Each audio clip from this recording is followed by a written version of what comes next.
Testing. Testing. Uh, that's the wrong thumbnail. Is that the wrong? How do I turn that off? This isn't the right. Nope. Wrong thumbnail. Okay. Where I got. Nope. I guess that could work.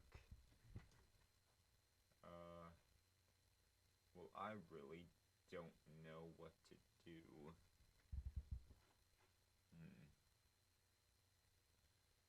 One second. Let me just work on the thumbnail. Okay, we got it. I think we got it now.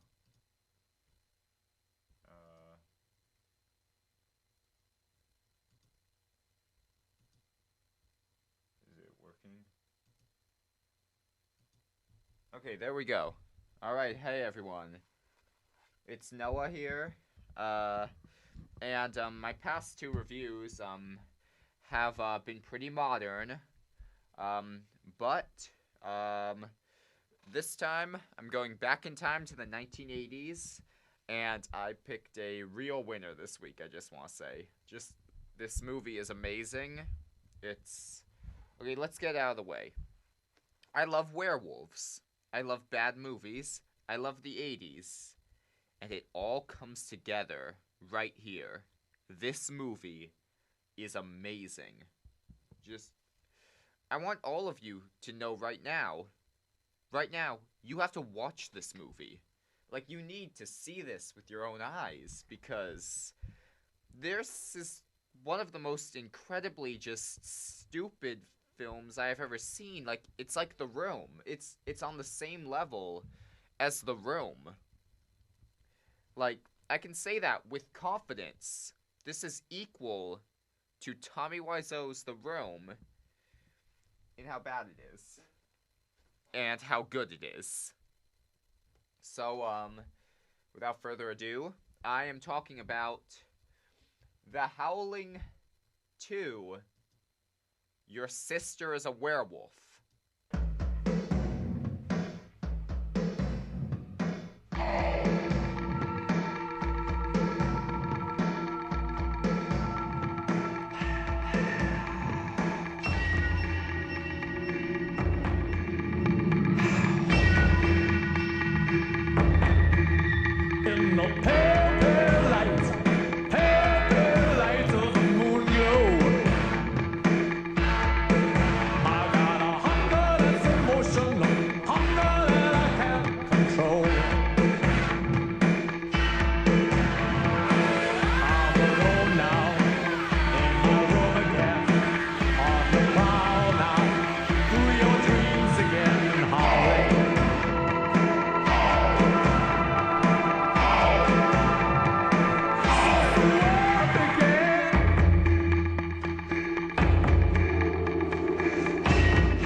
That was the official theme song to this movie by a band called Babel, which I believe has only done music for this movie. Now, the movie is called The Howling 2, Your Sister Is A Werewolf, but it also has several alternative titles, like in the 70s, 80s, and 90s, like, when a movie was released, like, when a movie was made in America or made in, like, another country, and then was released in different countries, in order to make more money off of the movies, they would sometimes give the movies different titles depending on which country they were being sold in. So you've got, like, stuff like that with, like, there's a series of Italian films that are all called Evil Dead sequels, like, in Italy, even though they have nothing to do with those movies. But basically, the alternative titles to The Howling 2, Your Sister Is A Werewolf, are as followed. Howling 2, pretty simple, and Howling 2, Sturba, Werewolf Bitch. Those are the titles, all of the titles for the movie. This is a 1985 American horror film directed by Felipe Mora, and it's a direct sequel to the 1981 film The Howling. And if you haven't seen The Howling, that's a pretty good movie. You should. It's like it was made at the same time as American Werewolf in London, so it doesn't really get a lot of like credit as werewolves movies go because there was just a way better werewolf movie that came out at the exact same time. But it is like it is a pretty good werewolf movie. Now, the cast of The Howling 2, Your Sister Is A Werewolf, include Christopher Lee. Now, Christopher Lee, you might know him as Count Dooku from Star Wars, or, Saruman from the Lord of the Rings movies. He has also played Dracula and Frankenstein many times, and Frankenstein in movies. Now, Christopher Lee, there is some backstory with this movie about him, and I will get into that when it feels appropriate to. Other members of the cast are actress Sybil Danning as Sturba, Werewolf Bitch, as she's called in the film, and Reb Brown. If you don't know who Reb Brown is, he played Captain America in 1979's Captain America 2, Death Too Soon. So this film begins with Christopher Lee and a skeleton fading in on a green screen of the night sky and the galaxy. And this is what he says. For it is written, the inhabitants of the earth have been made drunk with her blood. And I saw her sit upon the hairy beast, and she held forth a golden chalice full of the filthiness of her fornications. And upon her forehead was written, Behold, I am the great mother of harlots, and all abominations of the earth. Okay. And after that, we kick off with the opening credits scene it's meant to be Transylvania. It's actually Czechoslovakia where this film was made. And now I'll tell you that story because Czechoslovakia was a communist nation at a time when America and Russia were in the middle of the Cold War. So you might be wondering how how an American movie company was able to make a movie in Czechoslovakia at this time period. Well, that is because of Christopher Lee. You see, this is the only movie to ever be made in Czechoslovakia by America during the Cold War. And that is because Christopher Lee in World War II was part of an elite military group known as the Ministry of Ungentlemanly Warfare, where he assassinated high-ranking Nazis. And he's known as a war hero in the country of Czechoslovakia. Like, literally, the movie The Howling 2, Your Sister Is a Werewolf, the production team and the cast and crew got a parade thrown for them when they arrived in Czechoslovakia because of Christopher Lee. So, that's the story, and now, let's get into the movie proper, okay? So we've opened the movie with Christopher Lee's monologue, and one thing that needs to be talked about in this film is its insane transitions and wipes, which, despite this film being made in 1985, makes it seem like it was made on iMovie. There is a star transition in this. A star transition.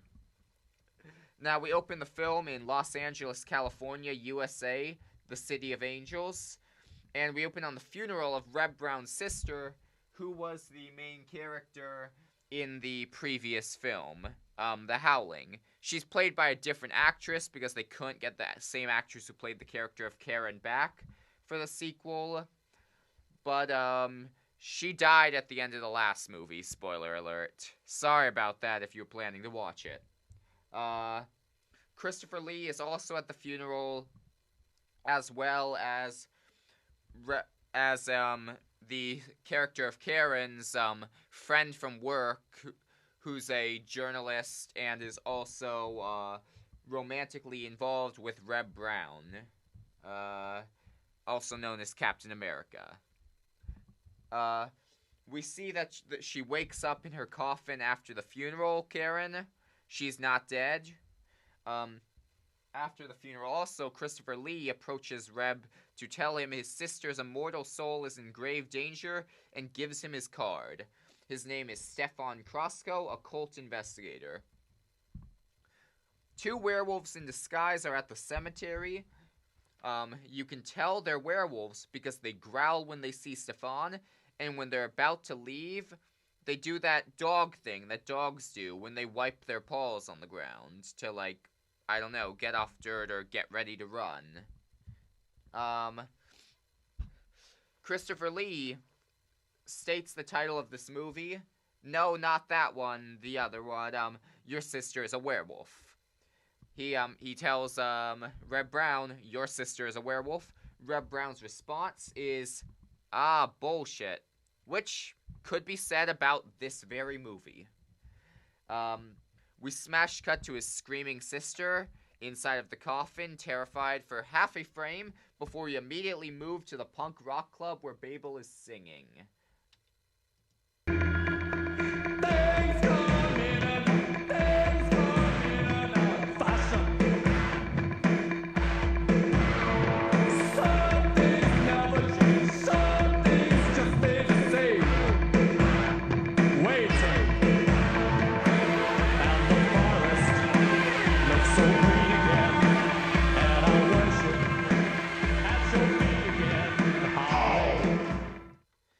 That's enough of that. Now you can tell it's a punk rock club because the names of bands and the word punk have been spray painted in neon very clearly on the walls. Christopher Lee is at this punk rock club in disguise. And by disguise, I mean he is wearing a brown leather jacket, jeans, and white sunglasses that wrap around his head instead of his usual suit. You should actually look up this image, because just look up Christopher Lee in the Howling. I'm sure you can find it. Let me check that right now.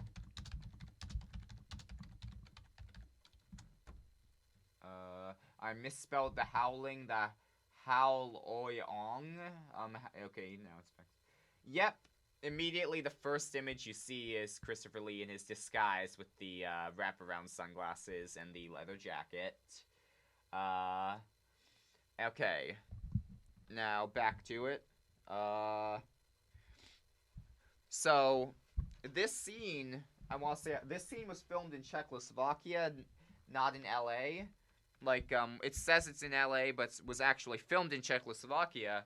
And that is important because I could just go on and on about all of the, crazy behind-the-scenes stuff with this movie, because it is insane, like, some of the stuff that went on. Like, so in Czechoslovakia, they didn't, in the time period, like, it was, like, a very poor, like, sort of, like, communist bloc, like, country, and they didn't really have, like, lots of, like, concerts and stuff, or like punk rock clubs and that sort of thing.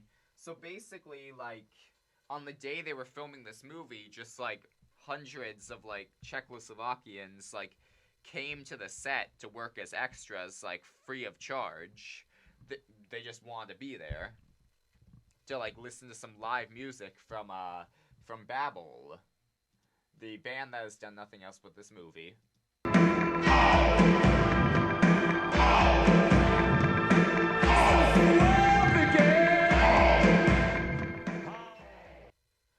And you know, it's a pretty good song, I guess. Yeah, it's a pretty good song. So, now I need to explain the sequence of events, the, party time sequence from this film. So, there's this girl, she's one of the werewolves from the cemetery, she's at the bar. Two guys come up and start hitting on her. One of them has, like, sunglasses and, like, and is wearing, like, a blazer and has, like, spiky, like, blonde hair. and one of them is more of like a bigger, like bigger guy, with like brown hair. So she tells them to follow her. She gets into her car. It is nighttime. Uh, it is. She drives the car away. They get onto their motorcycles. Several other people on motorcycles, including some girl and like two other guys, follow them. They all arrive at an abandoned warehouse, and it's no longer nighttime, but day. Because, like, this movie couldn't even bother to film the nighttime scenes at night. Like, this is happening constantly throughout the movie, just stuff will be during the day. And just, I need to get really clear with this sequence of events. I had to watch this, like, 3 times to figure out what was going on, because, like, it is very unclear with the editing. Like, so big guy and skinny guy in shades. Girl gets to warehouse. She goes inside the warehouse. Okay? A werewolf that is not her is at the warehouse and begins to transform. I misspelled warehouse as in werewolf, and I want you to know that. So the girl takes off her pants. They arrive. The two who are hitting on her at the bar go to her in like the main warehouse area, while the other ones go to explore or play hide and seek or something. I don't know. The guy in sunglasses is hit from the side by a glass bottle that was thrown at his head, and it spectacularly, like, explodes. He pulls out a switchblade. One guy is hit with a wooden board thrown from off-camera. The girl disappears. They go looking for her. The guy with the switchblade begins to threateningly unzip and rezip his zipper on his pants while talking about party time. She begins to transform into a werewolf, and it just looks like she has some fake fangs on and they did some stuff to her nose with makeup. A fully transformed werewolf attacks Shades guy. The other bikers arrive and run away. They're attacked by a werewolf. The girl is still just not transformed. Like, she still just has the fangs and the weird nose. There are at least 2, possibly 3 werewolves killing these bikers, but none of this makes any sense because it's shot and edited so poorly, you can't figure out what is going on. They obviously didn't have the amount of werewolf costumes they needed for this scene, so the best I could tell after rewatching the sequence 3 times is they had one girl in partial transformation werewolf makeup, a fake hairy arm, some kind of gorilla suit, a werewolf head, but not a body, and that head is not at the same location where all of this stuff is. That head is in a dark room somewhere else where it was filmed at a later date and then edited into the scene so it seemed like it was happening at the same time. None of this makes any sense because seemingly just throughout this movie they film scenes at different locations at different times of day in drastically different places and then just edit it into the movie to make it seem like it's all happening at the same time. It does not work. So after this bizarre scene, we get back to Reb Brown and Karen's friend. I never caught her name in the movie, actually. Like, I should have written that down. I couldn't figure out what her name was. This is a very cheap movie. And, like, I would say this movie was like a cash grab. Like, a film just made to make money off of the hype surrounding The Howling. Because while The Howling didn't do as well as American Werewolf in London, which came out at the same time as it did get favorable reviews and was a pretty well-liked, suspenseful horror film made by Joe Dante, the director of Gremlins. So they meet. Reb Brown and the journalist character, his sister's friend, meet with Stefan, that's Christopher Lee's character, at his house, and he shows them video footage of the end of The Howling, the first movie. Now, this is not the same footage as the last movie, because, like, Okay, I need to get into how the last movie ended. I'm sorry, spoiler alert for a pretty good movie, but basically, the Karen character has been bitten by a werewolf. She wants to reveal to the world that werewolves exist. She's a news anchor. She goes on air. She tells everyone werewolves exist. She begins to transform into a werewolf. And then she gets shot and dies. Now, this was seemingly live, according to the end of the last movie. In this film, it was not live, and according to Christopher Lee's character of Stefan Krosko, it was covered up, and he's the only one who has the footage. So, this isn't the same footage as the last film. It's with a different actress, with much worse werewolf makeup. It's a much less tense version of the scene, way cheaper. But we get the thing with her getting shot. We reveal the werewolf we met at that punk club and at the cemetery is Mariana, as in the trench. Silver bullets are useful, are useless, as Stefan reveals. Useful, useless, they're the exact opposite. Okay, anyway. Silver bullets are useless against powerful werewolves like Mariana and Sturba. The only thing that can kill these old and powerful werewolves is titanium. Why does this matter? I don't know. Can you get titanium pretty easily? Yes. Is this a big problem? No. The werewolf rules don't make sense here.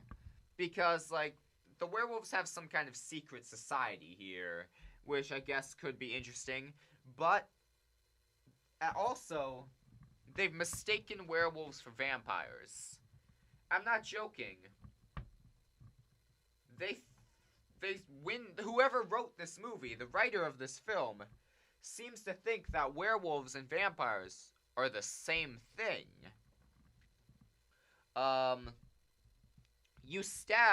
If you want to kill a werewolf, you stab it with a silver stake. A werewolf can transform whenever it wants, of its own free will. Their transformation begins with fangs popping out. The hub of werewolf culture is in Transylvania. The werewolf leaders have magical powers. And throughout the first act of this movie, the Red Brown character is very antagonistic to, Christopher Lee's character who just keeps telling him his sister is a werewolf over and over again. Like, I can tell it's the title of the movie. You've said it like 6 times. So Red Brown is very antagonistic. He's like always yelling like, bullshit. But he can't act. He cannot act at all. They go to the cemetery, because Stefan told them that he was going to go stab his sister to kill her because she's still alive in her coffin, and then left. And then Red Brown and his girlfriend go to the cemetery. They're attacked by werewolves. They kill the werewolves. They agree to team up with Stefan, and they play that theme song for a third time as they all go to Transylvania, forgetting about Karen, who is still alive in her coffin.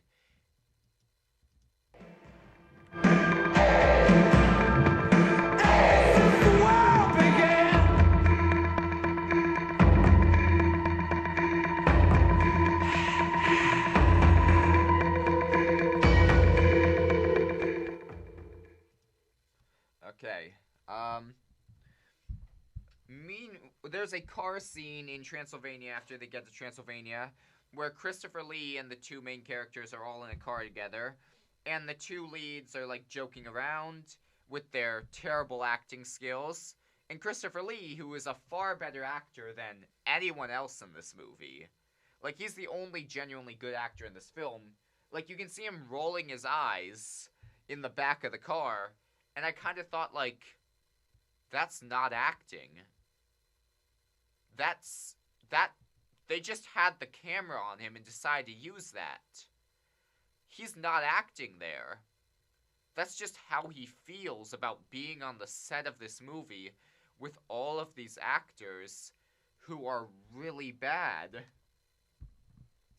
So, in an ancient castle in Transylvania, there is what appears to be some kind of satanic ritual that involves BDSM and furry hats with ears on them, where an elderly woman sucks out a virgin's life force and transforms as she gets younger and younger into the actress who plays Sturba. Once she's transformed into the young Sturba, she takes off her robes and reveals a tight, low-cut black dress. That is not a power werewolves have, but I'll go with it, because Sturba seems to be some kind of magic witch as well as a werewolf. Anyway, so this old lady, I'm not sure if she's an actual actress. Like, the old lady who becomes Sturba, I think she's just some Czechoslovakian woman they, paid to, have her, just come in and get filmed. That, I feel like that's what happened. I feel like most of the people in this movie aren't actual actors. The main leads, sure, but, some of them I'm not sure if I would call them actors or not, considering their ability as actors. But, they're in Hollywood. They work for Hollywood. A lot of these people, I'm just you just got some people off the street to be in this movie.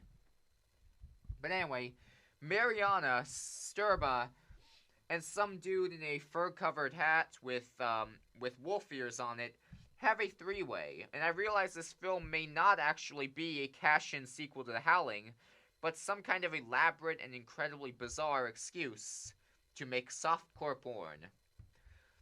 Christopher Lee and the other characters arrive at a hidden run where a woman is laying dying in the road.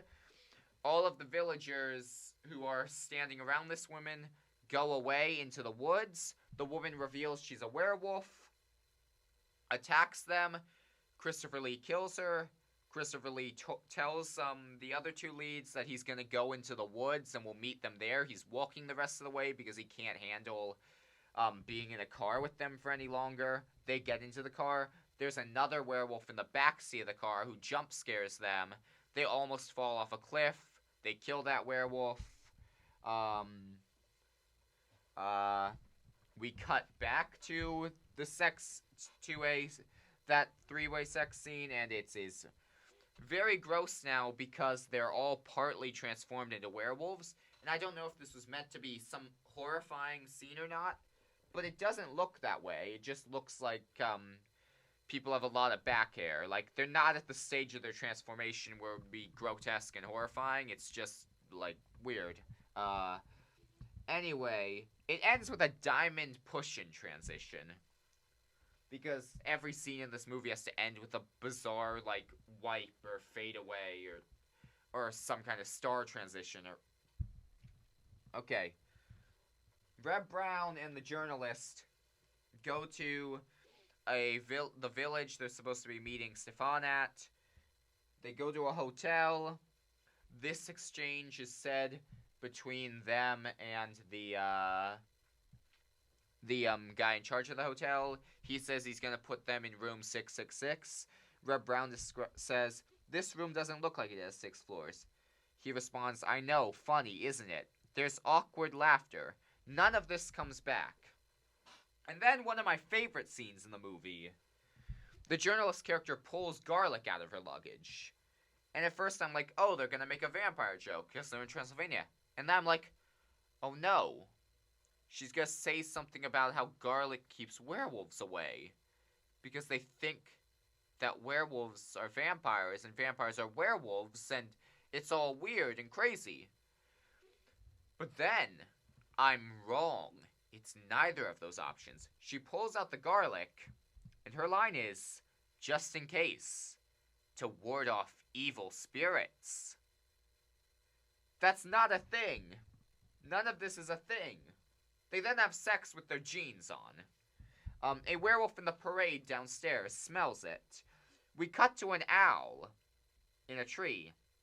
Then we cut to an old lady And then we cut to a transition.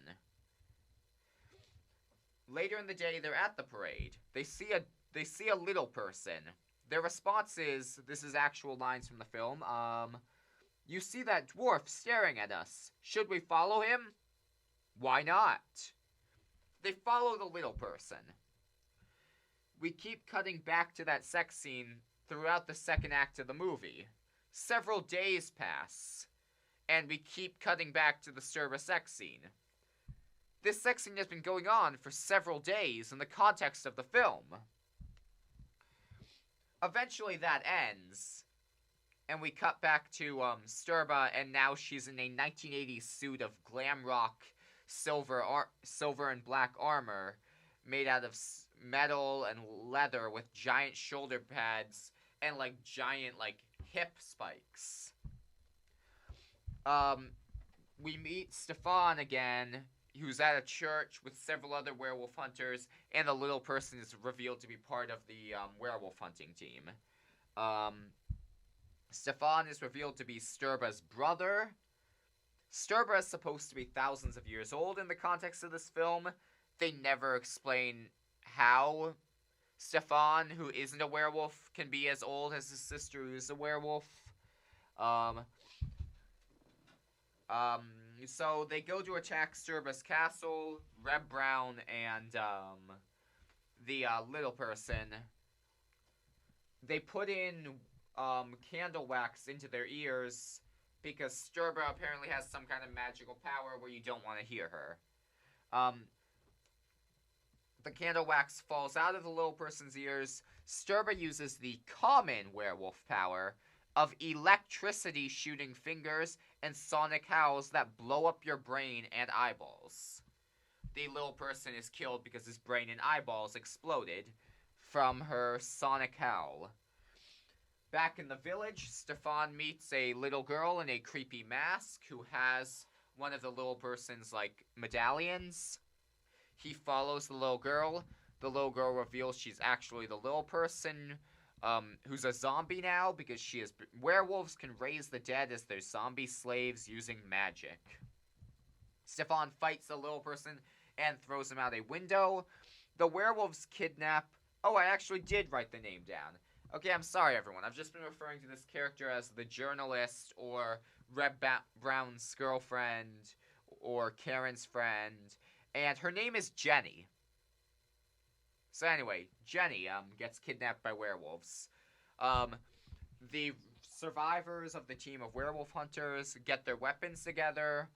Stefan casually mentions they have the Holy Grail, and Reb Brown ignores this and asks for more conventional weapons. Back at the werewolf castle, they're having an orgy, and they have brought the band from LA to this orgy.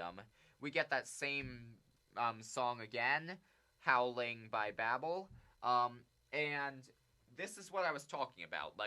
The orgy scene and it's just, they're taking footage from earlier in the movie back in LA, and they're splicing it in, so it looks like these scenes are happening at the same place because they keep cutting back and forth.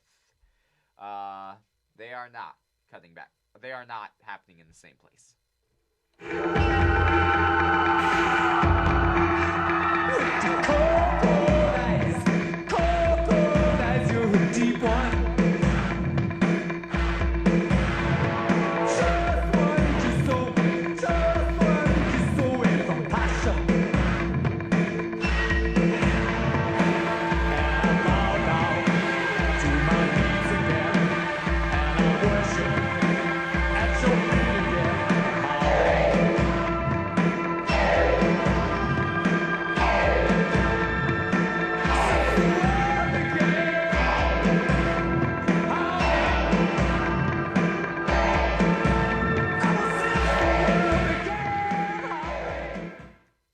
Okay. I keep playing that song because I actually kind of like the song. They all attack the castle. There's an army of werewolves that attack them. Now let me say something from behind the scenes stuff for this movie. A lot of the werewolves in this movie don't look like werewolves. They look like people in gorilla suits. And there's a reason for that. See, when they were making this movie, they requested that the movie studio send them werewolf costumes so that they could accomplish the scenes where there are many werewolves attacking people at the same time. The studio didn't send them werewolf costumes. They sent them a large crate, and that crate was marked Planet of the Apes costumes. They sent them, instead of werewolf costumes, they sent the Planet of the Apes costumes, which were reused in this movie, to be werewolves. Like, they have a couple werewolf costumes. Like, they have, I think, 2, possibly 3 werewolf costumes. All the other werewolves in this movie are apes from the Planet of the Apes. Sturba uses a magic spell to make the gargoyle on her magic staff come to life and stick its tail in the priest's mouth over and over again to death. It looks very strange. I believe that was not their intention for it to look strange, but it does look strange. Red Brown saves the girl. Sturba and Stefan have their final battle. He stabs her with a titanium dagger, and they both catch on fire. Him sacrificing himself to destroy Sturba and save the world. Because I forgot to mention, but there is also a ticking clock about how all the werewolves in the world are going to transform simultaneously and take over the world. After Sturba is destroyed, Red Brown and Jenny head back to the village. He points a gun in some random villager's face and asks which way is the fastest way to the airport, which is a bit rude because that villager seemingly has no part in the werewolf stuff. We cut back to LA. They play the Babel song again, and I'm gonna play it again too, because...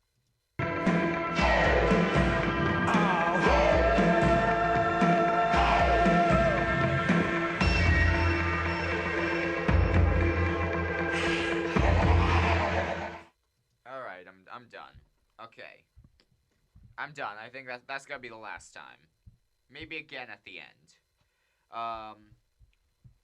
So, we cut to several months later, Halloween the next year, and now they're living together, happily together. Someone rings the doorbell, they open the door, and it's a werewolf. And you might be like, oh, are they going to end the movie there? Like, final just, like, shock? Like, oh no, it's a werewolf? No. They continue. They give the werewolf candy. He thanks them and goes into the apartment next door. They close the door and talk about how the kid had a weird mask that was very realistic. They're gonna end the movie there, right? That's like cliffhanger, like, ooh, spooky ending, right? Right? That's how this usually goes? Well, they keep going. They do not end there. Because they also noticed he went into the neighbor's place, and, Jesse states that that apartment has been empty for years. So, shocking, terrifying. It's a little mystery, fun way to end the movie. But no, it's not over yet. Because they go over to the apartment. They knock on it. A priest who talks like this. Or I'll get to how he talks. I'll imitate his voice when I say his quotes. They say they welcome him to the apartment complex and say that like they gave his kid candy. His response is, and this is how he sounds, "But I have no child. I am a bachelor and live alone. Won't you come in?" And they're like, "No, maybe some other time." And I'm like, okay, creepy ending. It was a real werewolf, and that's a creepy priest, I guess. Not the end. So they say they'll come by some other time, and he's like, I hope so! I hope so! And then they go home and say, yeah, we'll come by later, much later, because that was creepy. And, they cut back to the Howling song, and the movie ends with the credits doing a greatest hits of the most exciting scenes and important scenes of the film. Like, we cut back to, like, all the cool stuff that happened, all the fight scenes, while the music, the Howling song is playing, and, like, Howling song is playing, we're like, just cutting back to various scenes. She's shooting electricity out of her spears, but then, it realizes, they keep cutting back to the scene where Sterling lives. And I'm like, okay, if you did that once, okay, that's a choice of what you see in the film, I guess. But no, they do it again. And again. And again. And I timed this out. They redo that exact same shot. They just keep showing it over and over again in time to the music. Like, there's, like, the part where it's, like, howling, howling, howling, and every time they say howling, they just cut back to this topless shot of the actress for a total of 17 times. It happens 17 times. And I looked it up, and apparently the actress was really angry about that. And, yeah, understandably so. Okay. So, that's the end of the movie. This is a amazingly bad film. It's just, it's, I wrote this down in my notes. Like, this is something I was thinking at the time. Let me see. Where is it? Okay. This is a quote from me, which I'm saying myself. So, okay. This is not a movie. This is an experience. This is poetry. Stupid poetry. 10 out of 10 stars. Watch this movie. It's incredible. That's all I have to say. Goodbye, everyone. Have a good week.